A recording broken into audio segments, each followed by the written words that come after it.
আসসালামু আলাইকুম। দেশি কুকিং লাইফস্টাইলে আপনাদের সবাইকে স্বাগতম। আশা করছি আপনারা সবাই ভালো আছেন। আমি আলহামদুলিল্লাহ ভালো আছি। দেশ ও দেশের বাইরে যে যেখান থেকে আমার আজকের ভিডিওটি দেখছেন, আপনাদের সবাইকে জানাই পবিত্র মাহে রমজানের প্রীতি ও শুভেচ্ছা। এই যে সকালের পরে থেকে ভিডিওটা শুরু করেছি। প্রথমত আমি এখানে কিছু বাজার নিয়ে এসেছি। আর কি আজকে যা রান্না করব সেই বাজারগুলো নিয়ে এসেছি। তো বাজারগুলো এখন রিপিট করে নিচ্ছি। এখানে এনেছি হচ্ছে এই যে বগুড়ার লাল আলু, আর নিয়ে এসেছি সিম, ধনেপাতা আর উস্তা। তো আজ হচ্ছে একটু বোয়াল মাছ রান্না করব। তো বোয়াল মাছ দিয়ে আলু সিম দিয়ে রান্না করব আর উস্তা ভাজি করব।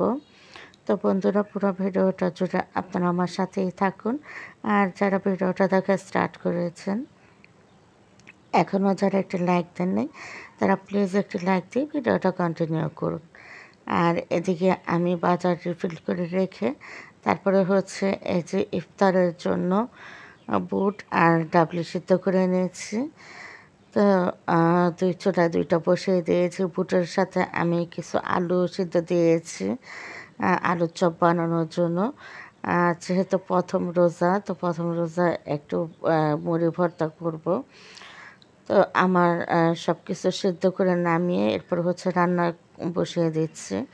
তো অফ স্ক্রিনে আমি মাছগুলো কষিয়ে নিয়েছি। এরপরে হচ্ছে আলু সিম আর টমেটো দিয়ে কষিয়ে নিলাম। তো বিস্তারিত দেখাতে গেলে না ভিডিওটা অনেক বেশি বড় হয়ে যাবে, সেজন্য কিছুটা কিছুটা করে দেখিয়ে দিচ্ছি ভিডিওটা। তো প্রথমত আমি মশলাটা কষিয়ে নিয়েছি পেঁয়াজ ভেজে। তো মশলার মধ্যে যা যা লাগে আর কি দৈনন্দিন রান্নার জন্য সেই মশলাগুলো দিয়েই মশলাটা কষিয়ে এরপরে হচ্ছে মাছটা কষিয়ে নিয়েছি।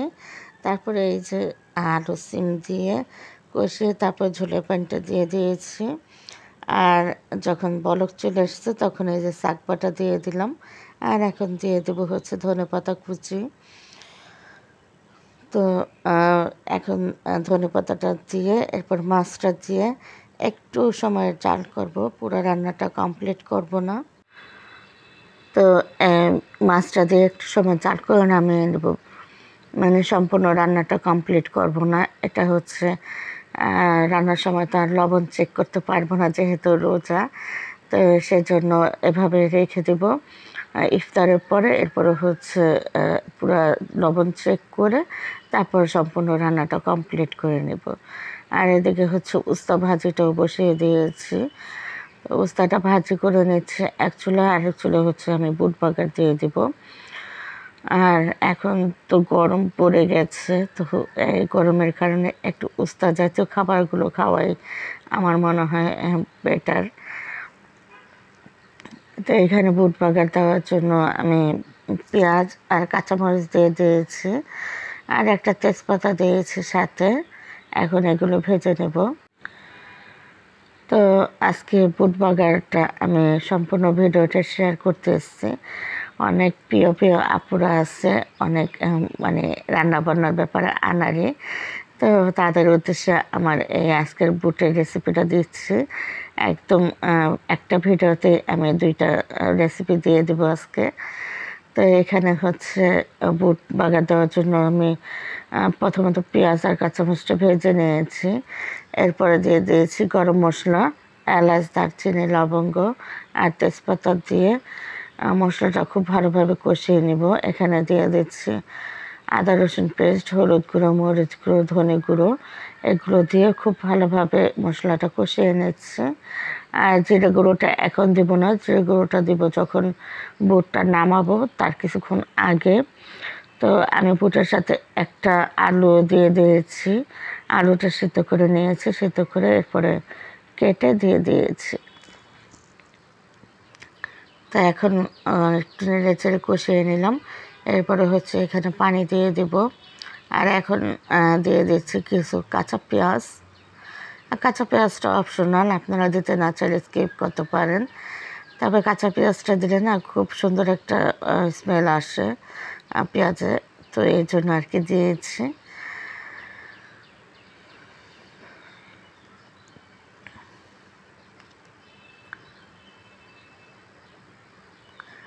কষানো শেষে এখন পানিটা দিয়ে দিলাম। এই পানিটা আর কি বুট সিদ্ধ হতে লাগবে। আর বুটটা তো আমি আগে সিদ্ধ করে নিয়েছি, সিদ্ধ করে খুব ভালোভাবে ধুয়ে তারপরে নিয়েছি। তারপরেও দেখা যায় আর এক্সট্রা আরেকটু পানি দিলে ভালোভাবে সিদ্ধ হয় আর মশলাগুলো বুটের ভেতরে ঢুকবে, সেজন্য আর কি পানিটা দেওয়া। তো পানি দেওয়ার পরে কিন্তু বলক চলে এসছে, আর অনেকটা সময় নিয়ে আমি বুটটা রান্না করে নিয়েছি। এখন যে ডাবলিটা এখানে সিদ্ধ করে রেখেছিলাম সেটাও দিয়ে দিলাম। তো আপনারা যদি ডাবলিটা মিক্স করতে না চান সেক্ষেত্রে আলাদা রাখতে পারেন, তবে আমি মিক্স করে দিলাম। তো মিক্স করে এখন রান্নাটা কমপ্লিট করে নেব। আর আজকে আলু চপ আর বেগুনি মুচমুচে রাখার একটা টিপস আপনাদের সাথে শেয়ার করব। কিভাবে আলুর চপ বানালে আলুর চপ একদম ফুলকো ফুলকো হবে আর দীর্ঘ সময় মুচমুচে থাকবে, সেই রেসিপিটা শেয়ার করব। তো এখানে আমি বেসন নিয়ে নিয়েছি 1.5 কাপ পরিমাণ। তো এরপরে দিয়ে দিচ্ছি হাফ চা চামচ মরিচ গুঁড়ো, হাফ চা চামচ হলুদ গুঁড়ো আর স্বাদ মতো লবণ দিয়ে এখন আর বেকিং পাউডার দিয়ে দিব 1.5 চা চামচ। তো আমার এই রেসিপিটা জানতে চেয়েছিল জুলেখা ঝুমা আইডি থেকে ঝুমা আপু। তো ওর উদ্দেশ্যে আমার আজকের এই আলুর চপের রেসিপিটা, আলুর চপ বেগুনের রেসিপিটা। আর এদিকে আমি যখন রান্না করতেছিলাম তখন আমার মেয়ে আদা রসুন ব্লেন্ড করে নিয়েছে।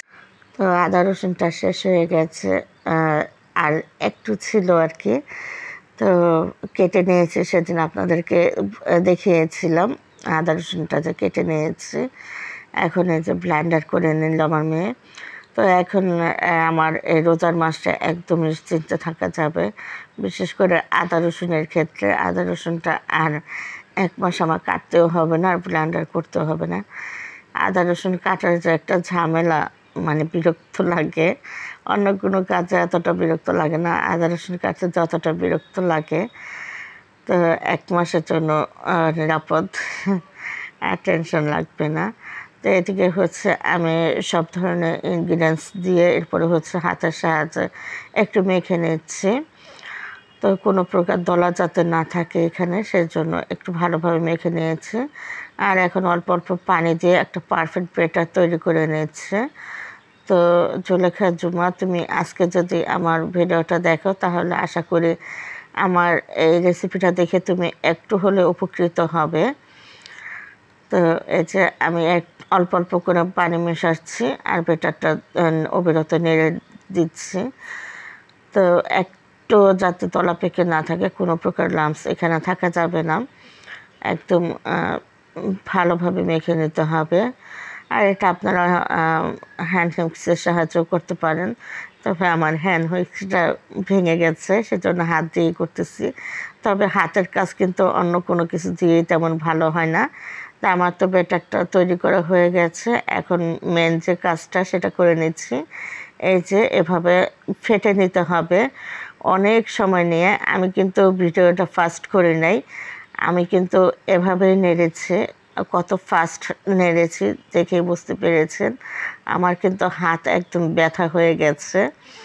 তো এভাবে ব্যাটারটা ফেটে নিলে না আলুর চপ আর বেগুনিগুলো অনেক সময় মুচমুচে থাকবে। আমি যখন এগুলো বানিয়েছি তখন বাজে বিকাল 4টা, আর ইফতার তো আপনারা সবাই জানেন 6টার পরে ইফতার। তো আমরা ইফতারের টাইমে খেয়েছি, তখনও কিন্তু আমাদের আলুর চপ আর বেগুনিটা মুচমুচে ছিল।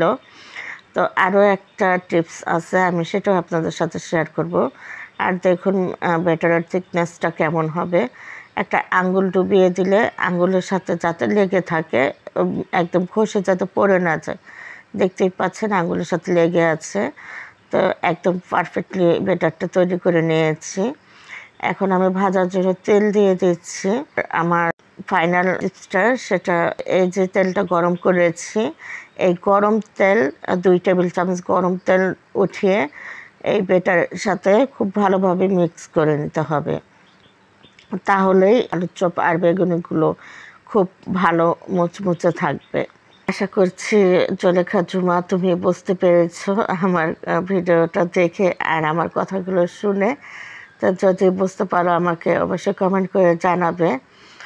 তো দেখো আমি কিন্তু বেগুনিগুলো দেওয়ার সাথে সাথে ফুলে উঠেছে। আর আমার এই বেগুনগুলো হচ্ছে আমার গাছের বেগুন, সেই জন্য একটু ছোট ছোট। তো আমি কিন্তু যখন আমার গাছে বেগুন হয়েছিল প্রথম, তখন কিন্তু আমি বলেছিলাম একটা ভিডিওতে যে এবারে রোজায় আমি আমার গাছের বেগুন দিয়ে বেগুনি খাবো। তো মাশাআল্লাহ আলহামদুলিল্লাহ খেয়েছি, খুব ভালো লেগেছে। আর নিজের হাতে লাগানো গাছ থেকে সবজি তুলে খাওয়ার তো মজাই আলাদা। তো এই যে আমার গাছের বেগুন দিয়ে বেগুনিগুলো বানালাম, আর সেটা রেসিপি আকারে শেয়ারও করে দিলাম। তো আশা করছি সবার কাছে এটা ভালো লাগবে। তো এই যে কত সুন্দর হয়েছে আমার বেগুনিগুলো, একদম ফুলে কুলবালিশের মতো হয়ে গেছে। আর ভাজার সময় চুলাটা কিন্তু মিডিয়াম টু লো ফ্লেমে রাখতে হবে, বেশ বাড়িয়ে রাখা যাবে না, তাহলে কিন্তু উপরে পোর্শনটা পুড়ে যাবে আর ভিতরটা কাঁচা থেকে যাবে। আর সেই বেগুনিগুলো কিন্তু কখনোই মুচমুচে হবে না। তো বেগুনি ভাজা শেষে এখন হচ্ছে আলুর চপগুলো ভেজে নিচ্ছে। তো আলুর চপগুলো কিন্তু আমি হাতের সাহায্যে দিচ্ছি না, আমি একটা কাঁটা চামচের সাহায্যে বেটার থেকে তুলে তুলে দিচ্ছি। তো আমার আলুর চপগুলো কিন্তু একদম মুচমুচে হয়েছিল আর অনেক ফুলে গিয়েছিল, একদম ফুলে টইটুম্বুর। তো ওই যে বেটারটা তৈরি করেছি না, যেভাবে আমি বেটারটা তৈরি করলাম একদম পারফেক্ট হয়। আর দেখুন সঙ্গে সঙ্গে কিন্তু ফুলে উঠতেছে। আর অবিরত কিন্তু নাড়াচাড়ার উপরে রাখতে হবে, অবিরত উল্টে পাল্টে দিতে হবে। এক পাশ উল্টে দিয়ে চুপচাপ বসে থাকলে হবে না, এক পাশ উল্টে দেখা যায় 1 মিনিটও রাখা যাবে না, বারবার উল্টে দিতে হবে, তাহলেই কিন্তু বেগুনি আর আলুর চপগুলো মুচমুচে হবে। তো এই ধরনের ছোট ছোট টিপসগুলো ফলো করলে না একদম পারফেক্ট মুচমুচে আলুর চপ আর বেগুনিগুলোই পাওয়া যাবে। তো এই যে আমার ভাজাভুজি শেষে এখন হচ্ছে আমরা ইফতার করে নেব। তো এই যে আমাদের মতো মধ্যবিত্ত ফ্যামিলির ছোট্ট ইফতার আয়োজন। তো রিজিকে আল্লাহ চা রেখেছে তাই খাচ্ছি। এখানে আলুর চপ, পেঁয়াজু, বেগুনি, তারপরে নিয়ে নিয়েছি কমলা, আর নিয়েছি আঙ্গুর, আর আছে মালটা, খেজুর, পুরিন্দা, আর আমার ছেলের জন্য নিয়েছি ট্যাং, আর আমার মেয়ের জন্য নিয়েছি গুড়ের শরবত। তো আলহামদুলিল্লাহ প্রথম রোজার ইফতার শেষ করলাম। তো সবাই দোয়া করবেন আগামী আর যে রোজাগুলো বাকি আছে সেই রোজাগুলো যেন সহি শুদ্ধভাবে পালন করতে পারি। আর আমার তো রোজা রাখতে খুবই ভালো লাগে। আর রোজা যখন আসে, মানে আসার আগে থেকে আমার মনের মধ্যে এত একটা ভালো লাগা কাজ করে, কি বলবো, ভীষণ ভালো লাগে। মনে হয় যেন আমার আত্মার আত্মীয় আসতেছে, এরকম একটা ভালো লাগা কাজ করে মনের মধ্যে। তো বন্ধুরা আজকের মতো এই পর্যন্ত, সবাই ভালো থাকবেন, সুস্থ থাকবেন, আল্লাহ হাফেজ।